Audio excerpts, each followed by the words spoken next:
DC, but their building got full.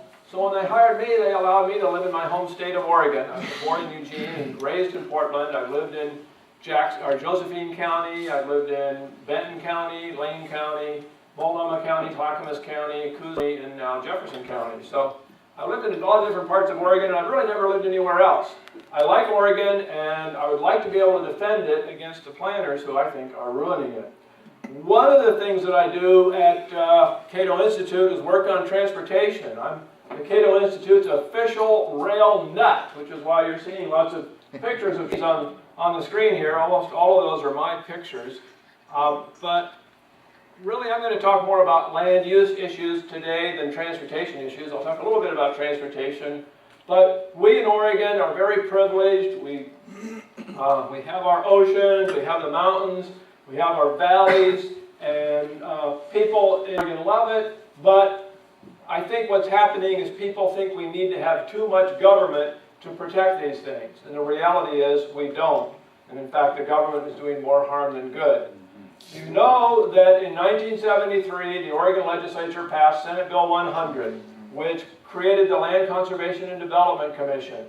At the time Senate Bill 100 was passed, nobody really knew what it was going to do. But what the LCDC did is they directed every single city in the state to draw an urban growth boundary around itself. And in fact, in the case of Portland, the urban growth boundary covers 24 different cities and parts of 3 counties. Now, I'm sure that outside the boundary, it's very hard to get a permit to build anything. And in fact, originally you had to have 40 acres to get a permit to build a house on your own land. They decided that wasn't enough, so they changed it to 80 acres. And then they decided that wasn't enough, so they said, you not only have to have 80 acres, you have to actually farm it for 4 years. Well, then they found out people would go out and plant blueberries, and blueberries don't mature for 6 years. So they plant blueberries, and 5 years later, without even harvesting a berry, they'd say, okay, we're farmers, and they'd get a permit. So then they changed it to you have to actually earn $40,000 to $80,000 a year, depending on the productivity of your soil, to get a permit to build a single house on your own land. So since that time, almost all growth in Oregon has been confined to within the urban growth boundaries. The planners are proud to say that only 100 permits a year have been given outside of in the rural parts of the state since the income test was passed. Now, when they first drew the urban growth boundaries, I actually asked one of the Land Conservation and Development commissioners what happens when the boundary gets filled up. He said, well then, we'll expand the boundary. Okay?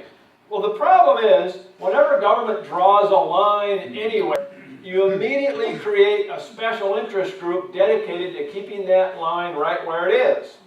So you've got all these people who live along the boundary who don't want to see their views disappear, so they form a coalition to keep the boundary from being expanded. So in 1993, the voters went to the state legislature and said, Portland and other cities aren't expanding their boundaries, the price of land is skyrocketing, and we're not having enough affordable housing. So what did the legislature do? They said, okay, instead of expanding your boundaries, you can rezone neighborhoods to higher density. And so Portland's planning organization, which plans not just Portland, but all the 24 cities and 3 counties within the urban growth boundaries, called Metro, they decided to target 36 neighborhoods. That's the on my screen is purple, but here is blue. The big blue circles, and target them for higher densification. What they call densification. That meant if you had a neighborhood of single-family homes, you would be rezoned for apartments. And if you owned a house next to somebody who had a rental property, they might just tear the house down and build apartments. They might put apartments in the backyard. Or if your house burned down, you weren't allowed to rebuild it. You had to build row houses or apartments or whatever met the minimum density of the zone. It wasn't allowing people to have denser, it was mandating density. And first they started encouraging row houses, but then they decided row houses weren't dense enough. So then they started promoting 3- and 4-story apartment buildings, especially along light lines in Portland, but not just light rail, but anywhere, but especially along major corridors. When they built single-family homes, they built them on very tiny lots. The houses in this neighborhood have just 10 feet between them, and the houses are built on the lot line so that the 10 feet between your and the next house on one side of you belongs to you, and the 10 feet between your house and the next house on the other side of you belongs to your neighbor. Your backyard is non-existent. It's basically an alley. And then here's the 10 feet between the houses. But even that wasn't dense enough, so then they started encouraging developers to buy single-family homes that were on quarter-acre lots, that's about 100 feet by 100 feet, tear down the homes, subdivide the lot into 4 25-foot wide by 100-foot long lots, and build skinny houses. 15-foot wide houses. Oh, God. It's a good thing there's a back door, because once you get in, there's no room to turn around. Now here's some people who built their houses a long way apart from one another. What a waste of land! Well, let's just cut down those trees and put in a foundation, and we'll build a nice little skinny house. Now, Portland actually had a competition to design innovative skinny houses. And yet almost every skinny house I've seen looks just like this. You know, it's got a big garage, a little front door, and a second story. Finally, driving around Portland, I found a different style of skinny house. It was a 3-story house instead of a 2-story skinny house. Now, back in the 50s, there was an architect, actually in the 30s, there was an architect who said we should all live in high-rises. His name was Le Corbusier. And they built a bunch of high-rises for poor people in St. Louis and Chicago and Philadelphia, and they eventually blew them all up because they had too much crime. So the planners today say, well, we don't believe in high-rises. We just like row houses and skinny houses and 4- and 5-story mid-rises. And, oh yeah, in Portland, we do like subsidizing high-rises. So they're building a whole bunch of high-rises down on the waterfront in Portland, blocking a bunch of people's views, water to Mount Hood. Portland planners are so intrusive, they actually ordered this church to allow no more than 70 people to worship at one time in its 400-seat sanctuary. Because they said letting more people in would cause too much congestion. I guess we're all supposed to worship at the church, mosque, or synagogue that's within walking distance of our home, regardless of whether it's in our particular religion.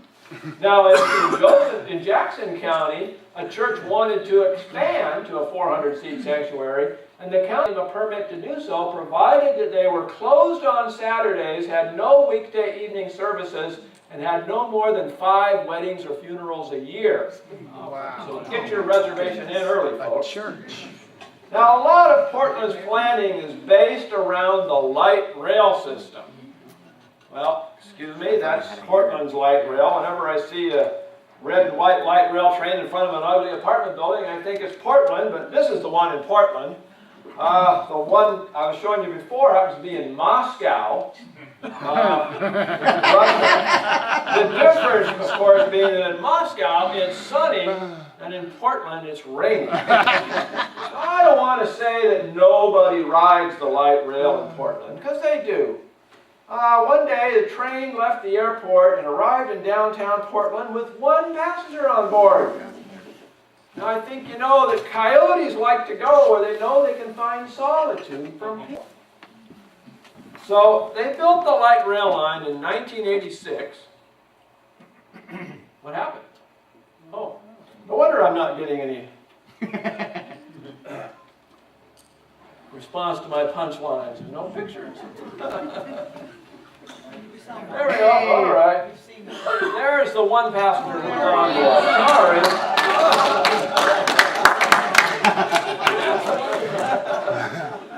Anyway, this coyote got on board in this particular development. The city of Portland spent hundreds of millions of dollars preparing this development for stores and shops, and nobody wanted to build there. In fact, when they first built their light rail line in 1986, they zoned everything along the line for high-density development. 10 years later, city planners came and said, we have not got a single development of the kind we want on the light rail line. And there was a city commissioner named Charlie Hales who said, you look at the map and you have all these vacant lands along the light rail line. Why aren't developers building there? Well, the developers came and testified. They said, people don't want to live like mice in a crowded, high-density building. They want to have single-family homes. You won't let us build single-family homes, but there's still no market for what you want us to build. Well, if there's no market for it, we do what we have to do, we subsidize it. So first thing they did is they gave a 10-year property tax exemption to residences, not the commercial part, but residences along the light rail and streetcar line. Many of these expensive places are totally exempt from tax except for the land. $1 million condo, for example, was paying $147 in property taxes a year based on the value of the land it was on, not the value of the building. Now that wasn't enough. So then they started using tax increment financing, urban renewal.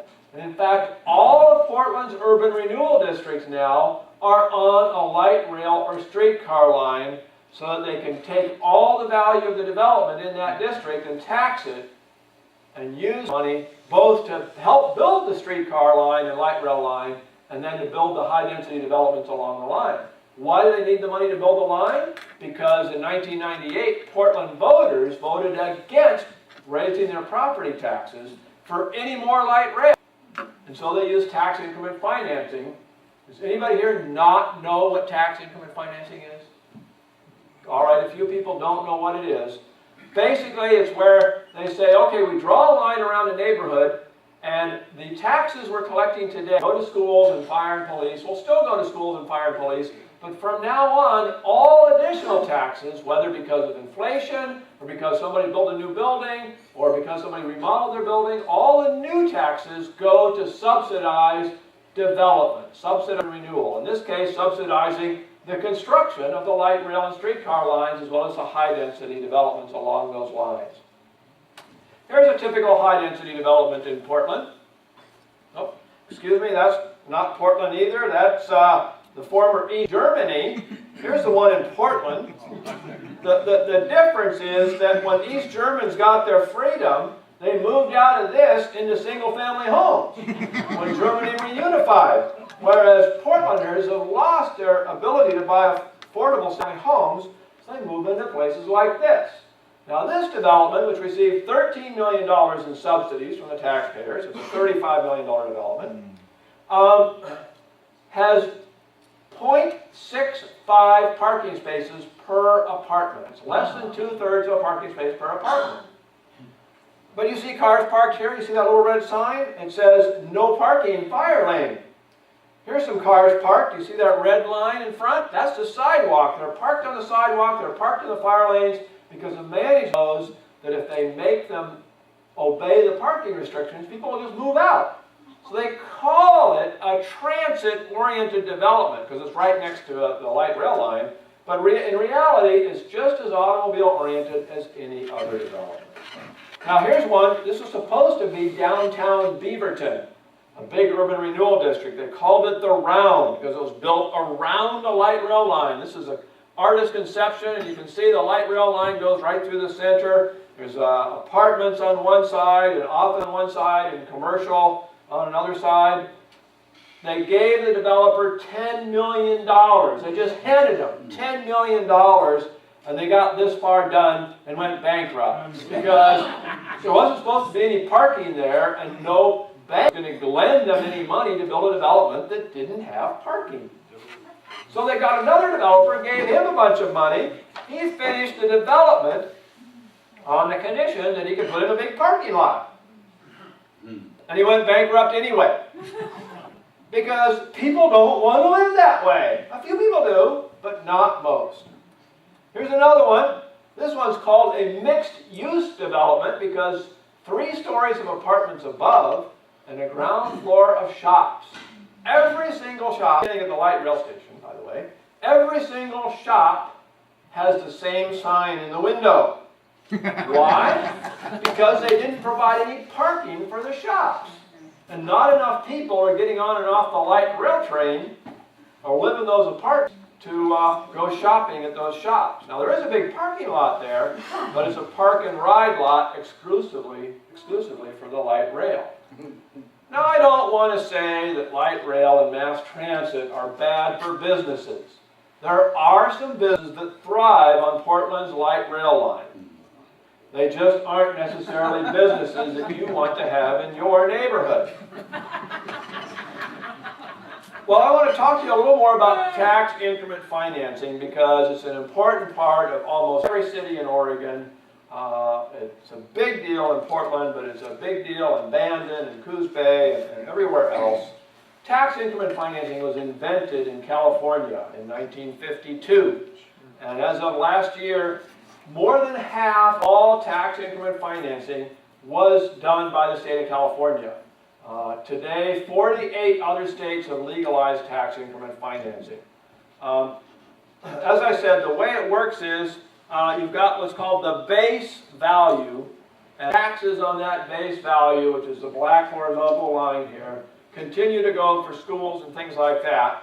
But all the new taxes, whether it's because of inflation or whatever, goes to your subsidies to development. Now typically, they'll sell bonds for about 30 years, and at the end of the 30-year period, they pay off the bonds, and then supposedly all the taxes after shown in yellow then go back to the schools and the fire and police and things like that.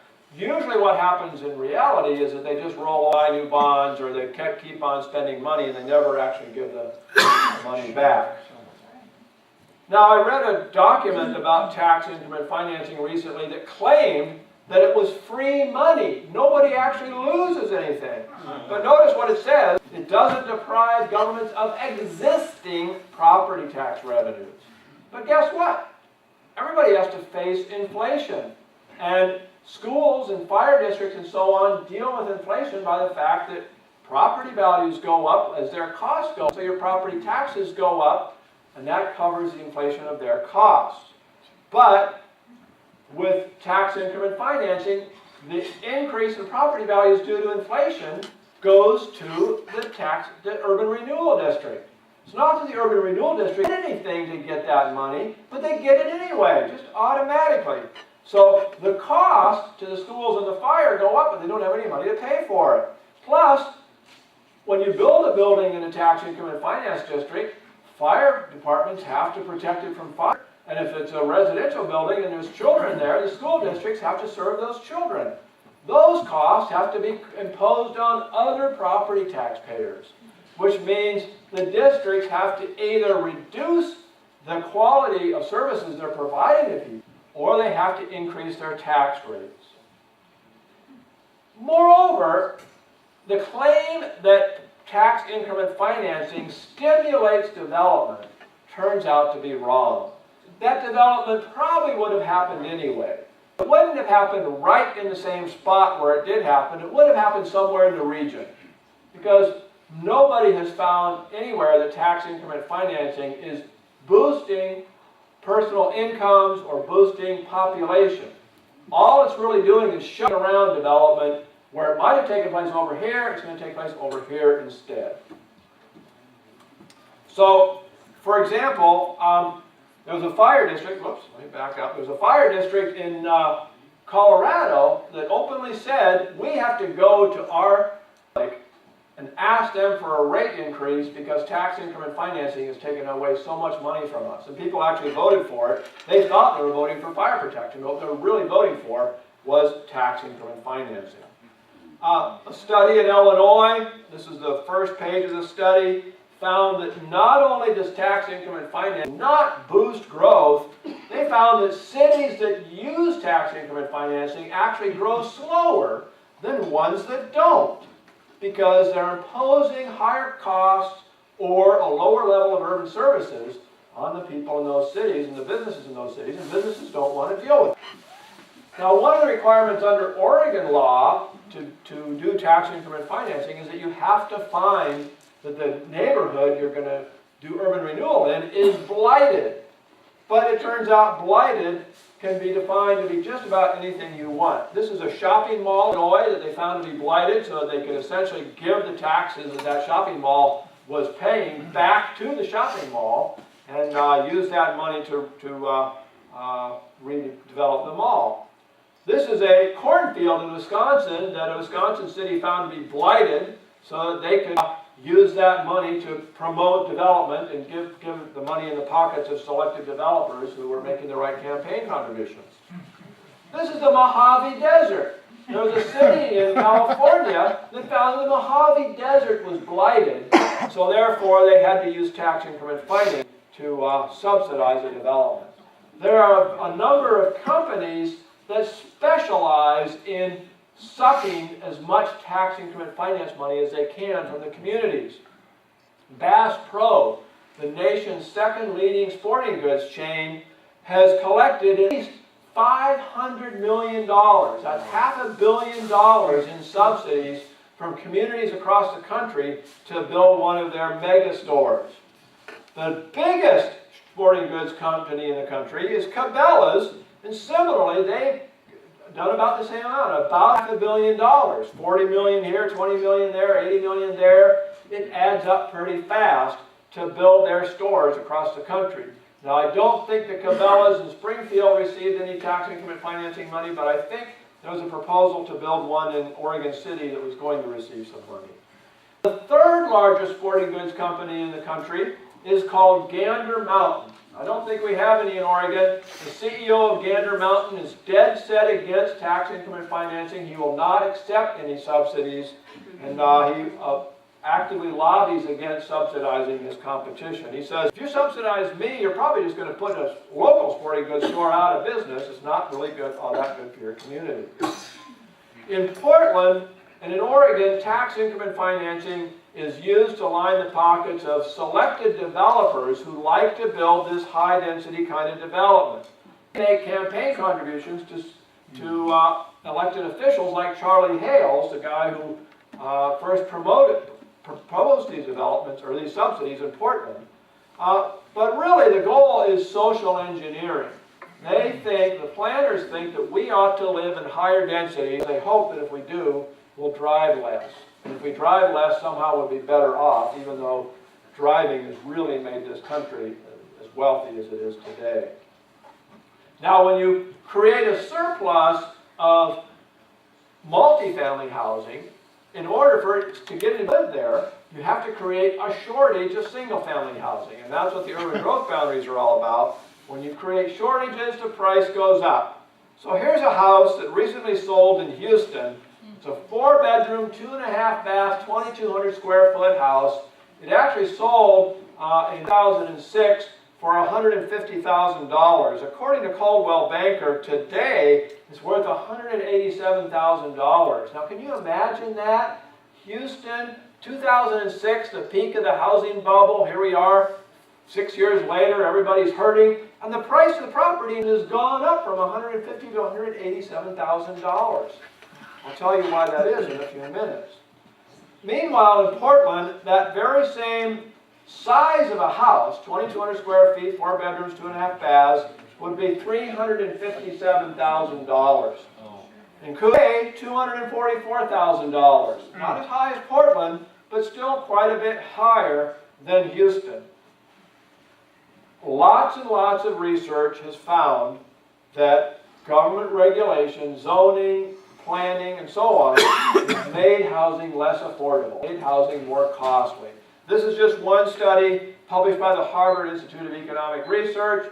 I just cite it because a lot of people think that I'm some kind of right-wing nut. And I say, well, there's a left-wing economist from Harvard who totally agrees. And in fact, he says, not only does this kind of planning make housing more expensive, it makes prices more volatile. meaning the prices go up and then they go down a lot more than they would without it. And I'll show you some graphs of that in a minute. It also leads to high unemployment, partly because if you have a cheap house and you lose your job, it's pretty easy to sell your house and go find a job somewhere else. But if you have a really expensive house and you lose your job, you want to sell it, you're going to take a big hit on that house, partly because the prices drop so much, partly because you have to pay the realtor a lot more. So people tend, in neighborhoods that don't have a lot of planning, the neighborhoods with high home ownership rates have the lowest unemployment rates. In regions that have lots of planning, neighborhoods with the highest home ownership rates have the higher unemployment rates because people can't afford to move. And finally, they say that this kind of planning turns cities like San Francisco and Portland into boutique cities catering only to an elite. And if you ever watched the television show Portlandia, you know exactly what I'm talking about. I'll show you a little bit of that later if you really want to see. It's not necessarily family-oriented, however. Now, this is what housing prices have looked like in the last 15, 16 years in cities that have a lot of planning, what I call growth management planning. The prices starting around 2000 shot way up, and then they collapsed.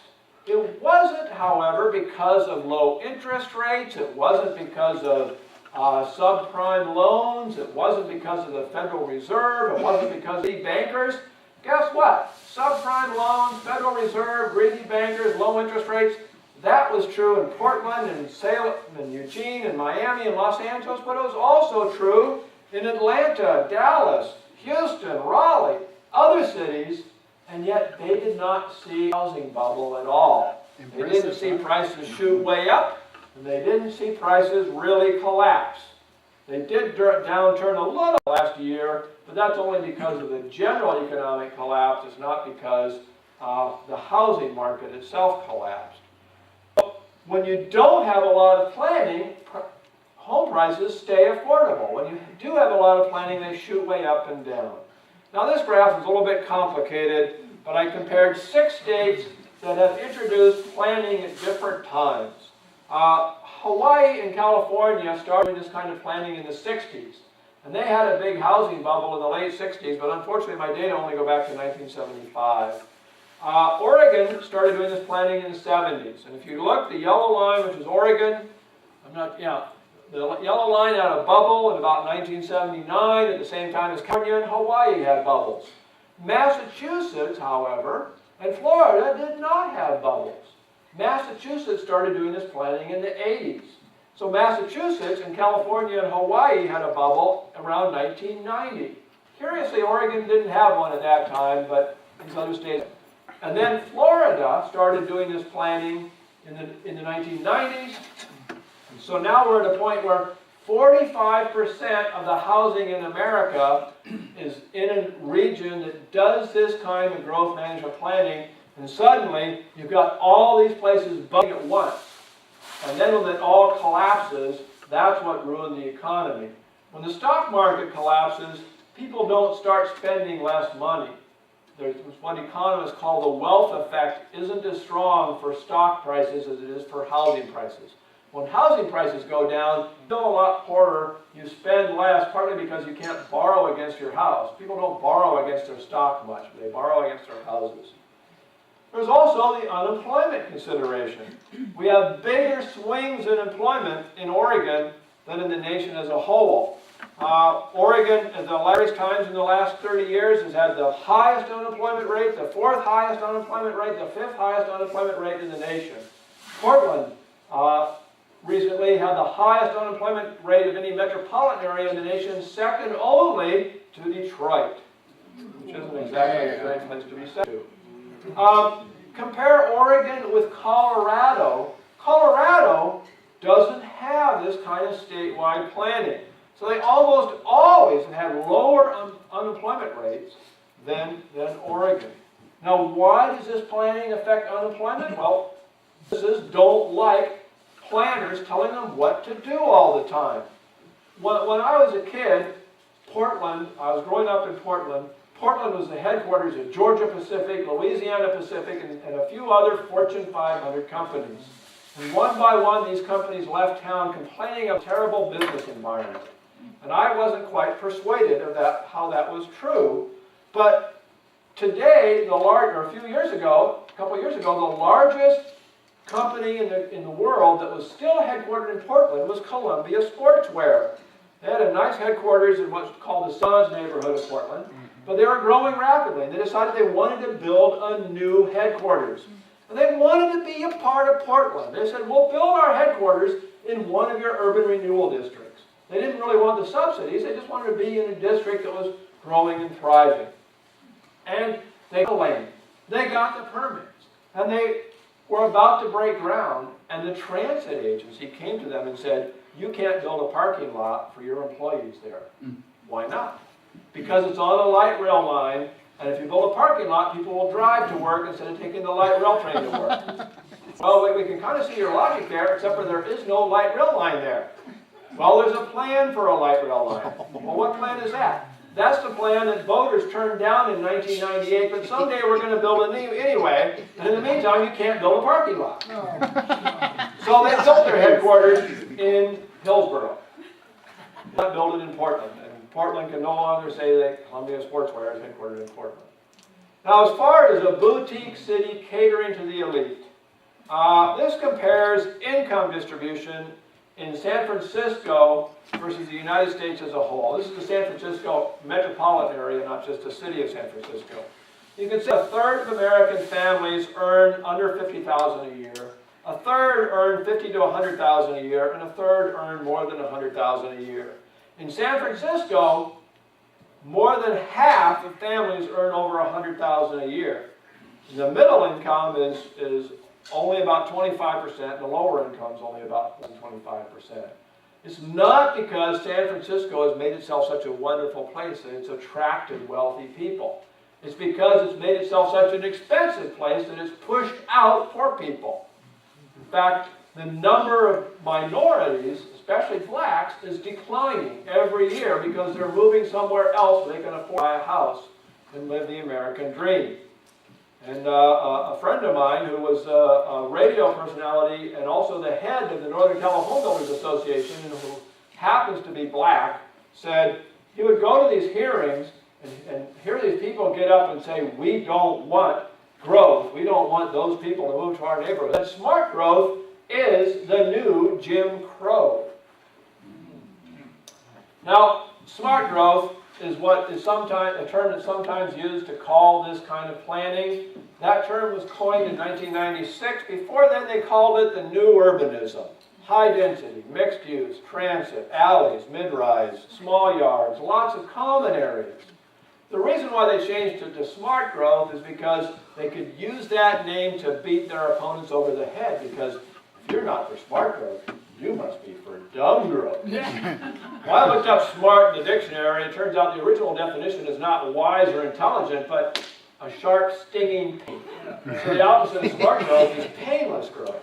That's rhetoric. But anyway, it turns out an interesting story. Back in the 1970s, the government had built a bunch of high-rise apartment buildings for poor people, and they became so unlivable, nobody lived in them.